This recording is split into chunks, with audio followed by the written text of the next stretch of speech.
அப்போ அவர் மூலியமா வந்து தான் நம்ம சீமேப்புடைய தொடர்பு என்பதில் சீமேப் கர்நாடகாவில் பெங்களூர்ல இருக்குது.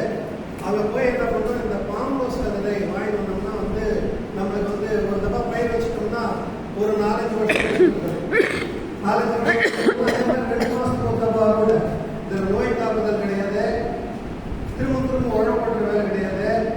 அதே போல் வந்து ஒரு அறுவடை செஞ்சு எடுத்துகிட்டு போனோம்னா இப்போ ஒரு நெல்லோ கரும்போ பயிர் வச்சுருக்கோம் டன்கணக்கில் எடுத்தாலும் செய்யணும். இதெல்லாம் வந்து 1000 ஒரு 10 கிலோ 5 கிலோ 20 கிலோ வந்து கையில் எடுத்துட்டு போய் வியாபாரம் பண்ணிட்டு வந்துடணும் அப்படின்ற நோக்கத்தோட வந்து என்ன பண்ணால் இது நிரந்தரமாக நம்ம மார்க்கெட் இருக்குது அப்படின்றதுல என்ன பண்ணால் இதை தேர்ந்தெடுத்து அடையிலிருந்து பயிர் வச்சுருவாங்க.